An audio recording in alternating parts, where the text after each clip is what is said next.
tema da nossa mensagem nessa noite são pais vitoriosos, lições do arco e da flecha.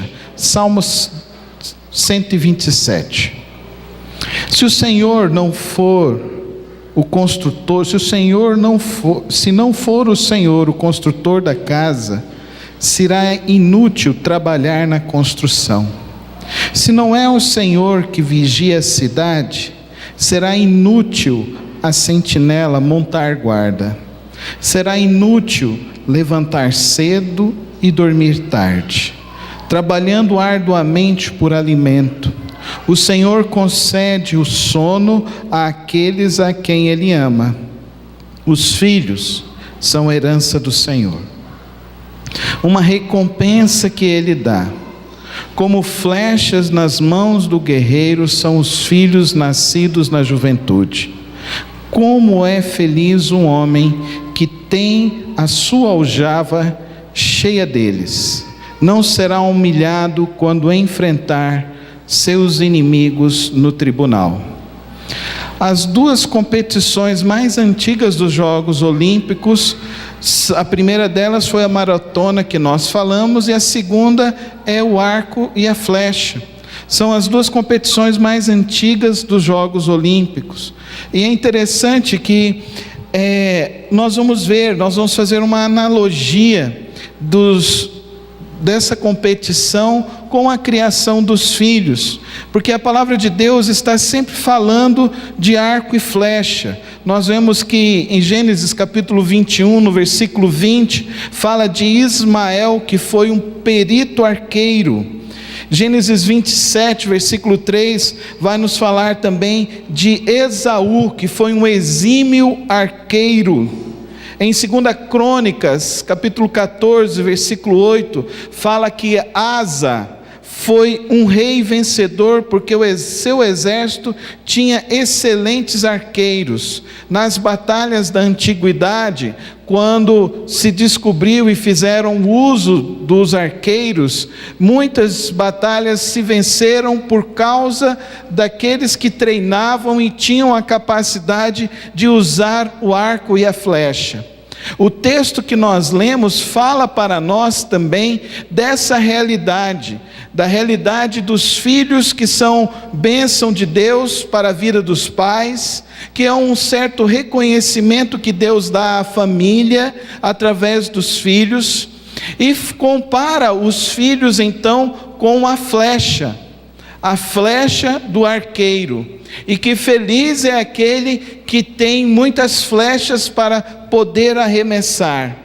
E é interessante quando nós olhamos para a figura daquele que é o arqueiro, nós vamos nos deter algumas realidades aqui hoje. A primeira questão é que, se queremos ser pais vitoriosos, nós precisamos ter harmonia, equilíbrio na nossa vida pessoal, assim como é nessa competição. A principal arqueira brasileira, ela conseguiu conquistar a medalha de bronze nas últimas Olimpíadas. E essa arqueira, um dia foi feita uma entrevista com ela e perguntaram para ela qual era a principal questão para ela conseguir a vitória. E ela virou e falou assim: eu preciso estar bem interiormente. O equilíbrio emocional. O equilíbrio não somente emocional, mas o equilíbrio do corpo como um todo. É necessário que se tenha uma postura para ser arqueiro. É necessário saber controlar a respiração. É preciso saber manter os seus olhos fixos no alvo. É necessário não haver nenhum tipo de distração. Precisa se concentrar com o objetivo que se quer atingir. É preciso de força nos braços para conseguir puxar e arremessar e manter fixos os braços. Então eles seguram o arco, eles hoje têm proteções para que haja uma mínima possibilidade de uma mudança na hora de atingir e jogar o seu arco, a sua flecha. Para isso, os músculos precisam estar muito bem preparados. E muitas pessoas acham que educar filhos não requer preparo. É tão interessante. As pessoas vão fazer um curso universitário para se preparar na sua profissão, mas não querem se preparar para a vida familiar. As pessoas fazem reciclagem da sua vida profissional, mas não querem fazer reciclagem do seu relacionamento. As pessoas se preparam para tudo, mas não se preparam para ser pai e mãe. As pessoas não estão buscando esse aprimoramento para exercitar essa realidade de ser pai e mãe. É necessário que nós entendamos que é preciso haver equilíbrio, é preciso haver coerência, precisa haver uma harmonia entre o que se fala e o que se faz. Então conta-se que uma mãe levou o seu filho para conhecer Gandhi, Mahatma Gandhi, e ela queria que Mahatma pudesse instruir o filho na sabedoria, e ela estava muito preocupada porque o filho gostava muito de doce, e ela foi então naquele encontro e pediu então para que Mahatma Gandhi pudesse instruir o filho para como o filho poderia ter uma alimentação mais saudável e não comer tanto doce. No momento da audiência, Mahatma Gandhi disse a ela: tudo bem, você vai e volte daqui a uma semana. Quando ela voltou, ele sentou, conversou com a criança chegou e falou: tá bom, mãe, eu vou diminuir o quanto que eu tenho, o quanto de doce que eu estou comendo. A mãe ficou intrigada, chegou para Mahatma Gandhi e perguntou para ele assim: por que você pediu uma semana para uma conversa que foi tão rápida? E ele disse: é porque eu precisava parar de comer doce para querer ensinar o seu filho a não comer doce. Nós vivemos um momento no Brasil, um momento ideológico, um momento em que as pessoas falam assim: faça o que eu falo, mas não faça o que eu faço. Então, querem sempre dizer que o que se fala é mais alto. Só que o grande exemplo que fica, principalmente para os nossos filhos, é a nossa atitude. É a nossa atitude. Isso em tudo na nossa vida. O seu testemunho, ele é muito mais pelo que você faz do que pelo que você fala. A sua vida é medida não pelo que você fala, mas pela maneira como você vive. Por isso que, se nós queremos ser vitoriosos na nossa criação dos filhos e também no nosso testemunho cristão, precisa haver uma harmonização entre aquilo que cremos e aquilo que vivemos.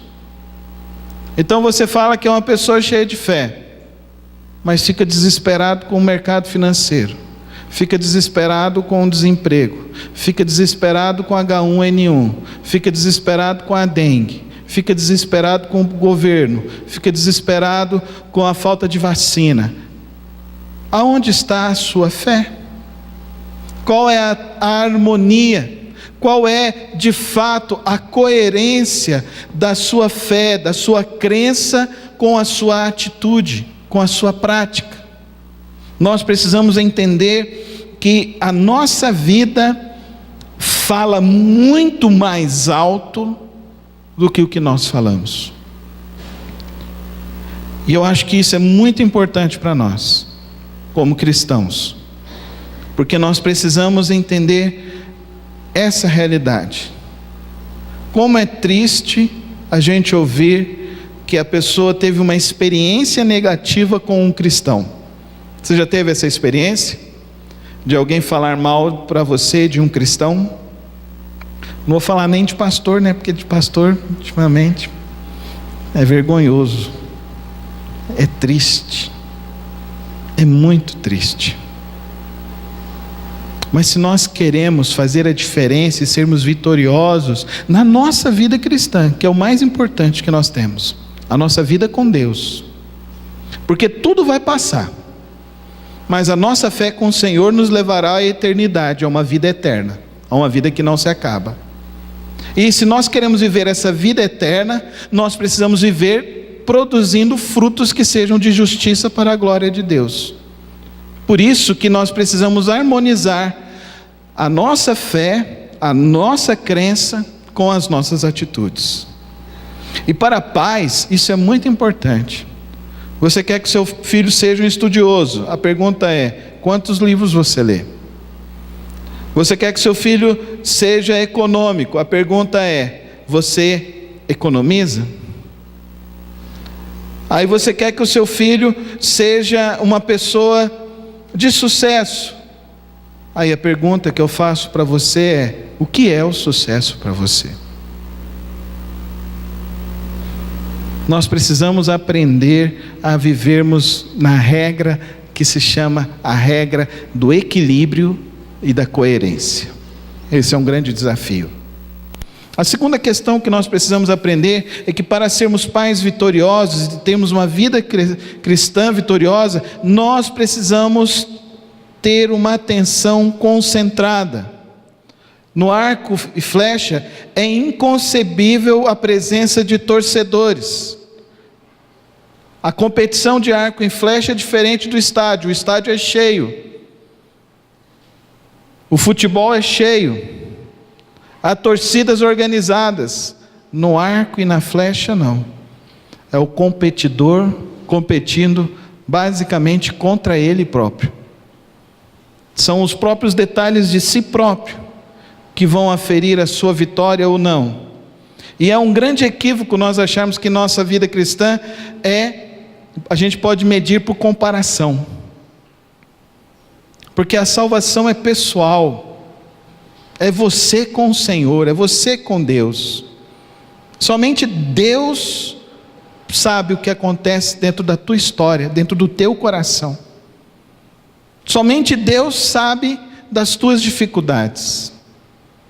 E Deus sabendo, a pergunta é: você tem buscado força nesse Deus Todo-Poderoso? O grande segredo, queridos irmãos, que nós precisamos ter é a atenção,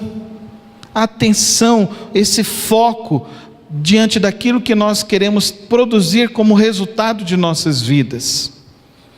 Muitas pessoas não têm essa atenção. Por exemplo, você tem buscado produzir fruto para o Senhor? Fruto no sentido de conversões, pessoas que vão se converter através de você, através do seu exemplo, através da sua vida. É a mesma questão dentro dos nossos lares. Nós queremos que os nossos filhos respeitem os mais velhos. Você respeita os mais velhos? Nós queremos que os nossos filhos cuidem da natureza. Você cuida da natureza? Você joga papel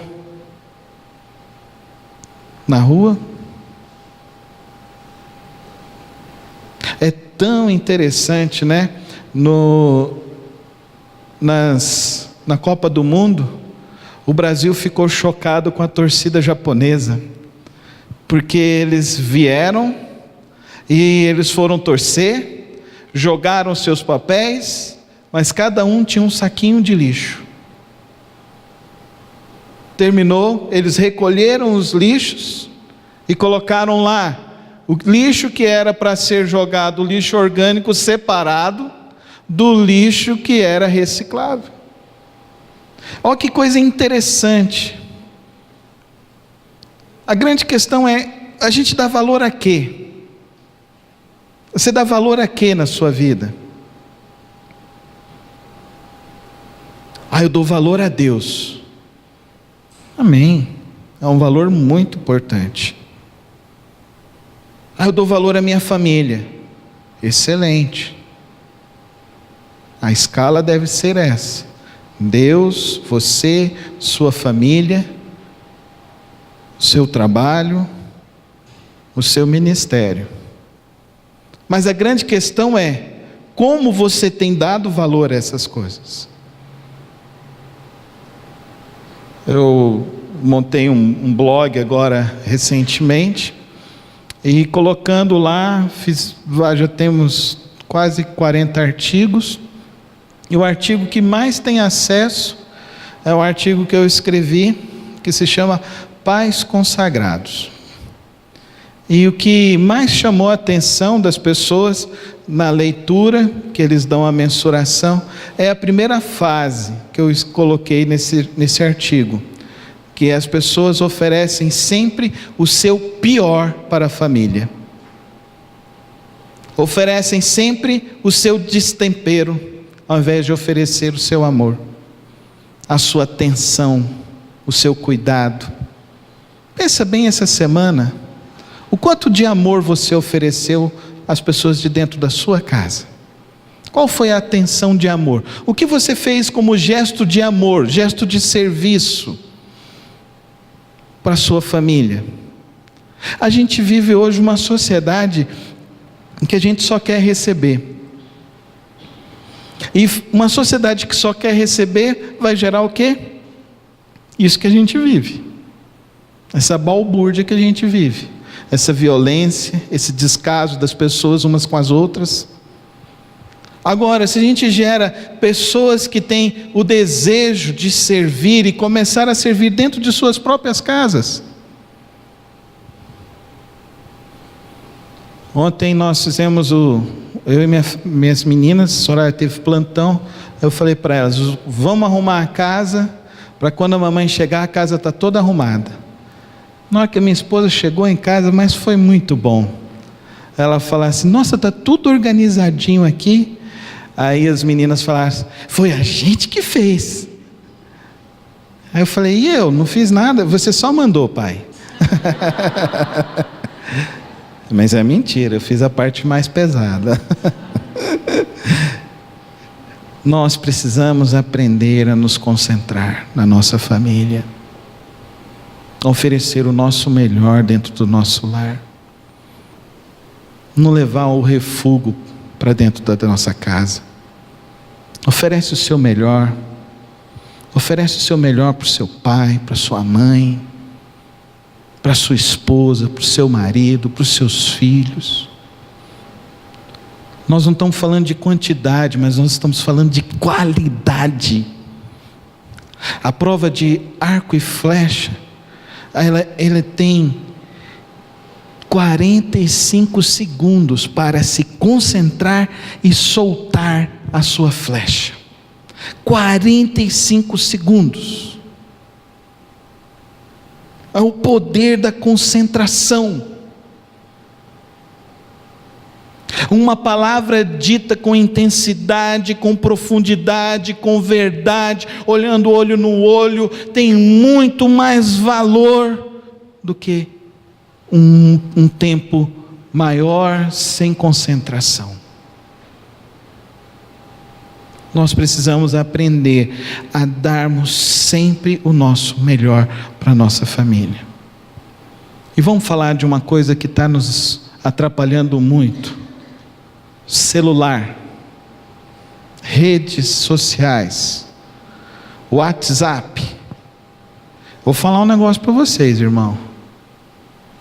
O irmão da igreja perguntou, tem grupo da igreja? Eu falei, tem, mas eu estou saindo, porque eu não estou aguentando. Tem hora que eu olho e 50 mensagens. Num dia desse eu abri, tinha um grupo lá que tinha 350 mensagens. Eu falei, eu não vou ler, apaguei tudo de uma vez só. Não dá. Se eu for ficar lendo 350 mensagens, eu vou levar um tempo. A gente precisa aprender a ter controle, autocontrole. Senão a gente vai desfacelar nosso lar, a nossa família. A mesma coisa com televisão, a mesma coisa com lazer. Nós precisamos aprender a oferecer o nosso melhor dentro do nosso lar, dentro da nossa casa. Para sermos pais vitoriosos, é preciso que tenhamos bem claro os alvos que desejamos para os nossos filhos. Então você já viu que eles têm o alvo para atingir. E dentro de cada alvo, se você atingir a pinta, que é o meio, é o valor máximo. Mas, às vezes, você pode atingir mais próximo, que você vai somando pontos. E a minha pergunta para você é: qual é o teu alvo para a tua família? Eu quero ser feliz. Sim. A minha pergunta para você é: você quer ser feliz como? Você quer ser feliz com a pessoa te servindo, ou você quer ser feliz crescendo em harmonia dentro do seu lar, dentro da sua casa? O que nós queremos? Quais são os nossos alvos? Quais são os nossos propósitos? Hoje pela manhã eu falei um pouco sobre isso. Falei de um pregador que disse que o maior legado que podemos deixar para os nossos filhos é o estudo. E eu disse para os irmãos aqui pela manhã que naquele primeiro momento eu ouvi e falei: nossa, é isso mesmo. Depois passou 1 minuto, eu já pensei: bem, eu acho que não é isso. Passou 5 minutos de reflexão, eu virei e falei assim: não é isso. O principal alvo que nós como pais precisamos ter para os nossos filhos é levá-los a Cristo Jesus. É sermos o exemplo de homens e mulheres que amam a Deus. Então, 3 perguntas para saber se você é uma pessoa que ama a Deus. O seu filho vê você lendo a Bíblia? O seu filho vê você orando por ele? O seu filho vê que nas festas, nos encontros, o principal é o Senhor, é o nosso Deus?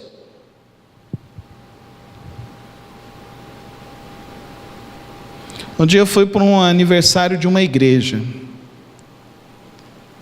e o culto começou às 19h30, aí deu 8h30 e eu comecei a me preparar, porque os irmãos sabem que eu sou bem assim, gosto das coisas bem certinho. Eu acho que tem que ter horário para começar e horário para terminar. Deu 8h30, aí chamou, o irmão vai fazer uma participação. O irmão chegou lá, ficou meia hora para cantar 2 músicas, e aí já era 9h. Agora o grupo tal, veio o grupo tal, foi lá mais meia hora, já era 9h30. Agora vai ter a apresentação de dança, aí veio o pessoal da dança. Aí veio o pessoal da poesia. Era 10h30 da noite, eles falaram: agora nós vamos ouvir a pregação. Eu olhei,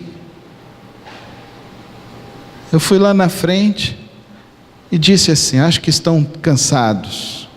O texto que eu vim pregar é Josué 1:8, li. Que o Senhor abençoe os amados irmãos na graça e na paz do Senhor Jesus. E eu vou falar mais, irmãos: 10h30 é horário do povo de Deus estar em casa, não é para estar mais na rua. Deus abençoe os irmãos. Desci e fui embora.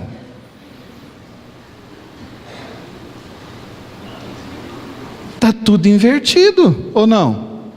Está certo? Eu não sei, eu acho que eu sou antiquado, mas está invertido. Se a prioridade é a palavra de Deus, então a prioridade deve ser a pregação. E depois eu fiquei sabendo que cada um dos que participou, isso para mim é o que é pior, cada um chegou lá, ganhou uma oferta lá de 300, 500, teve um que ganhou até oferta de 1.000. O pastor nem o dinheiro do combustível recebeu. É isso aí. A prioridade. A inversão. Depois ainda vem falar que o mundo está entrando na igreja. Não, eu acho isso engraçado. Com umas palavras assim, eu fico pensando, os valores estão de fato sendo deteriorados. E a minha pergunta para você, pai e mãe, você quer que o seu filho seja o quê? Antes da profissão, você precisa desejar que o seu filho seja um homem e uma mulher do Senhor Jesus. E você precisa ser o exemplo de um homem e de uma mulher de Deus para o seu filho, para a sua filha. Eles precisam ver em você que você é uma pessoa de fé. Eles precisam ver em você que você é uma pessoa que teme a Deus. Eles precisam ver em você que você é aquela pessoa que quando está aflito, você vai aos pés do Senhor Jesus e sabe que do Senhor, que do alto vem a solução para a tua vida. Um segundo alvo que é muito importante nós termos, é que nós precisamos desejar que os nossos filhos sejam homens e mulheres íntegras, honradas.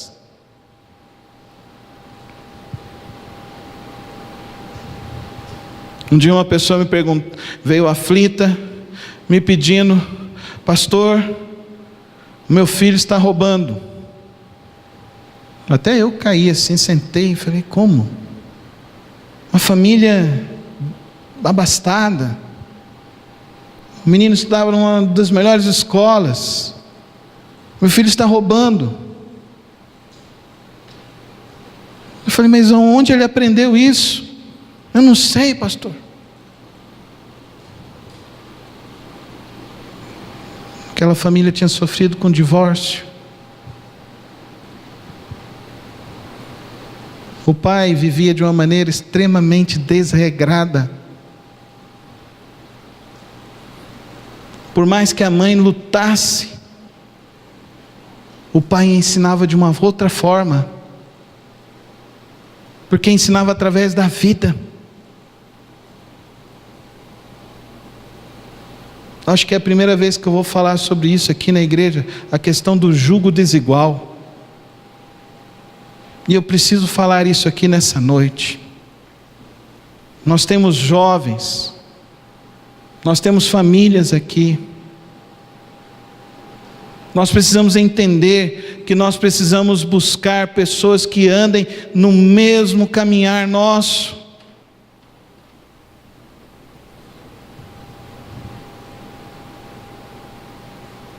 Eu tive que ir na delegacia tirar aquele jovem da cadeia. Eu tive que ficar responsável por aquele jovem por 1 ano. Eu tive que dar relatórios para o juiz por conta daquele jovem. O pai não foi em nenhuma audiência do filho, porque o pai foi preso. A nossa sociedade está padecendo cada vez mais, porque existem poucas mulheres e homens honrados e íntegros. Nós precisamos entender que esse é um grande valor. Tome muito cuidado quando alguém ligar lá e fala que você não está, e você estando dentro da sua casa. Tome muito cuidado com a ideia da mentirinha branca. Tome muito cuidado com a questão das desculpinhas. Você pode estar forjando um caráter fraco diante do mundo. E a palavra de Deus diz para nós que o melhor é ter um nome honrado. O melhor é deitar a sua cabeça no seu travesseiro e ter o seu nome honrado. Imagina como que essas pessoas que estão sendo investigados pelo Lava Jato, pela Operação Lava Jato, estão dormindo. Até fizeram um videozinho, né, do ex-presidente, e ele, o que ele está pensando lá, e eu fiquei parado, eu fiquei pensando, gente, não é de rir, é de chorar, é de nos entristecermos, porque a gente vive uma sociedade do jeitinho, das coisas. Aquele soldado que ficou ao pé da cruz do Senhor Jesus, ele disse assim: verdadeiramente esse é o Filho de Deus, porque não foi encontrado nele dolo algum. Que nós possamos desejar e viver como homens e mulheres honradas. Um outro alvo que precisamos ter é ensinar os nossos filhos a obediência. A obediência. A palavra de Deus fala: honra o teu pai e tua mãe, para que os teus dias se prolonguem sobre a face da terra.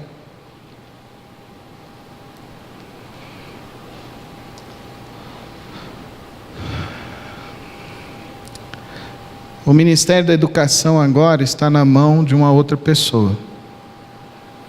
E eu ouvi o discurso dele, e o discurso dele foi o seguinte: nós queremos para a educação das crianças brasileiras valores morais que defendam e guardem a família. Amém?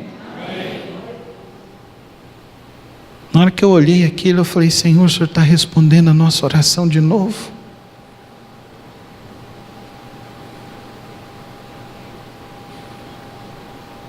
No discurso do presidente interino, ele mencionou por 4 vezes o nome Deus.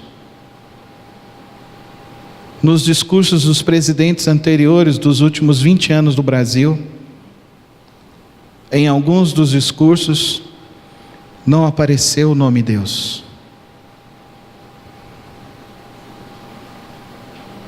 Se nós estávamos orando e pedindo que Deus mudasse, Deus está fazendo uma obra.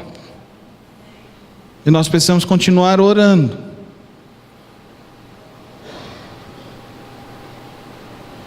E para mim a frase mais interessante do discurso foi: vamos trabalhar. Vamos trabalhar. Porque o trabalho dignifica qualquer ser humano. E se você entrou aqui em crise, achando que as coisas estão ficando difíceis, eu tenho uma receita para você: comece a trabalhar. Trabalhe, porque você receberá o fruto do seu trabalho. Essa é a promessa do nosso Deus, amém? Ele dará o fruto do teu trabalho.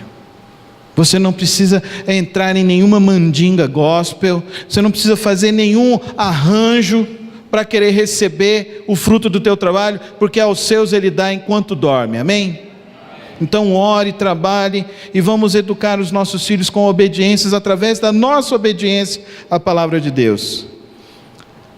Eu tenho que confessar esse pecado. Um dia desse eu estava indo pela T63, as minhas 2 filhas: pai, você passou o sinal vermelho. Eu olhei: passei não, filha. Perdão, Senhor. Aí elas: passou sim, pai. Aí: e vocês que não colocaram o cinto de segurança? É mesmo, né, pai? Eu falei: somos todos pecadores aqui nesse carro.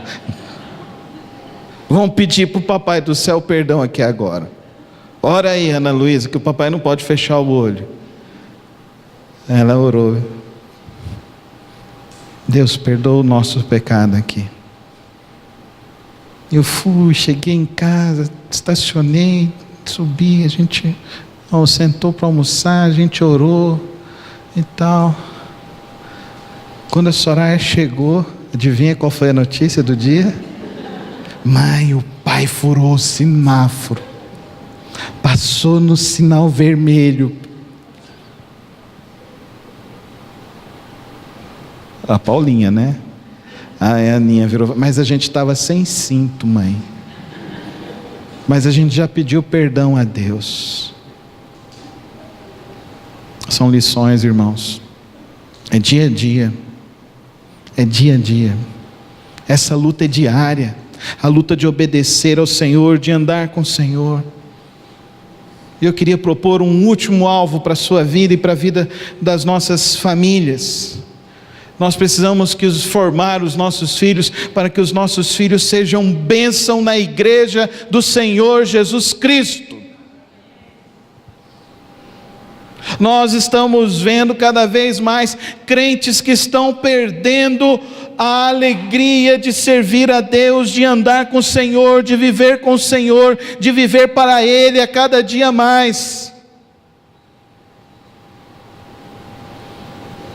Nós estamos vivendo uma época em que muitos e muitos crentes têm renegado a obra da igreja do Senhor Jesus.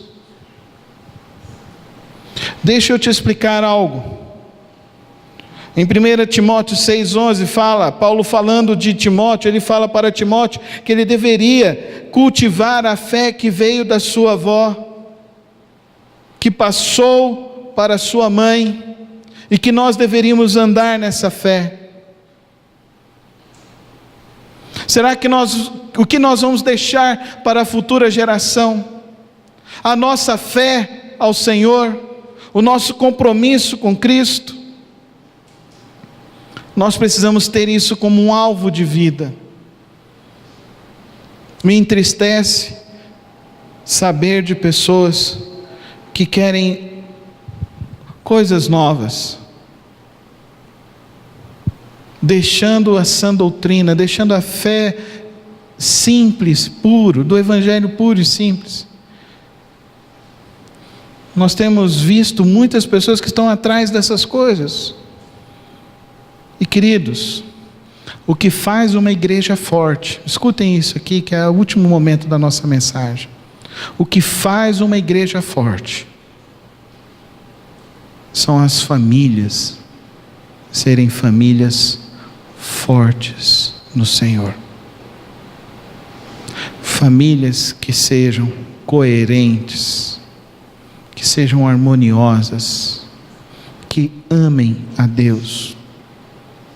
Famílias que instruem os seus filhos no caminho do Senhor, a serem homens e mulheres honrados, obedientes, servindo a Deus. Que sejam homens e mulheres que trabalhem na obra do Senhor Jesus. Eu tenho um desafio a te fazer aqui nessa noite. Eu tenho um convite a te fazer aqui nessa noite. Eu tenho uma palavra para colocar sobre a sua vida aqui nesta noite. E o desafio e a palavra é: sirva ao Senhor. Como nós vamos servir a Deus? Frequentando a igreja. Ontem eu estava falando para a nossa reunião de liderança.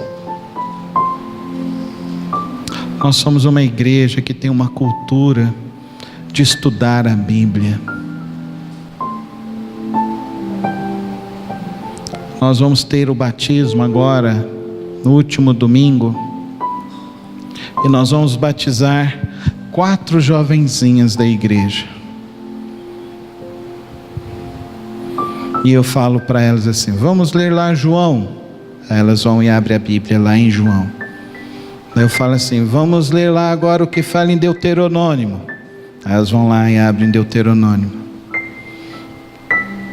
Vamos ler lá o que está lá em Gálatas. Elas vão lá e abrem a Bíblia em Gálatas. Aí eu vou fazendo o ping-pong, né? Vamos ver o que está escrito lá agora em Eclesiastes. E elas abrem a Bíblia em Eclesiastes. Vamos ver o que está escrito lá em Timóteo. E elas vão e abrem a Bíblia lá em Timóteo.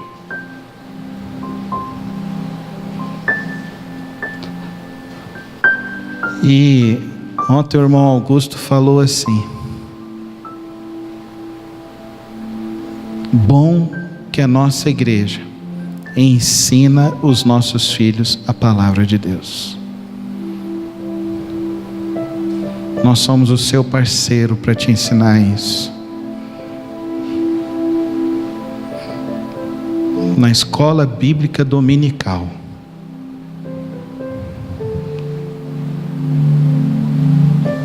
Hoje a Gabi postou lá a fotinha, eu olhei e falei, agradeci a Gabi, e eu quero agradecer a todos os professores do nosso Ministério Infantil, todos que têm ajudado. E se você ainda não tem ajudado, eu quero te desafiar nessa noite a você servir a Deus. Não vem na igreja só quando você quer.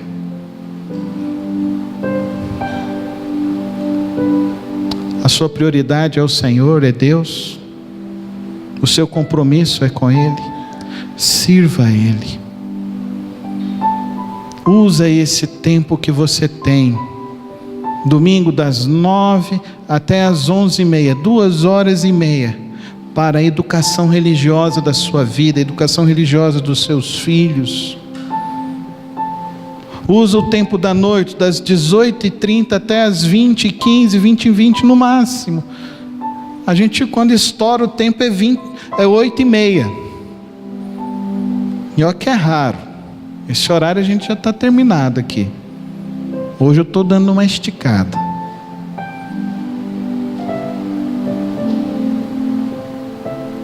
Os jovens, ontem estavam reunidos.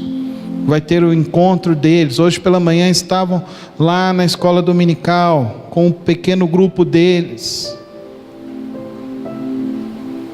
Se nós queremos ser uma família vitoriosa, uma família que vence, se nós queremos ser pais que vencem, que nós possamos, em nome de Jesus, sermos pessoas que sirvam ao Senhor, ao nosso Deus.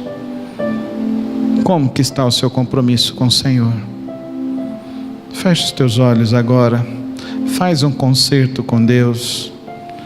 Se você não tem entendido a importância de ter e participar e se envolver com a igreja do Senhor Jesus, eu te desafio hoje a você assumir esse compromisso de andar com Deus, de servir, de ajudar a igreja, de colaborar.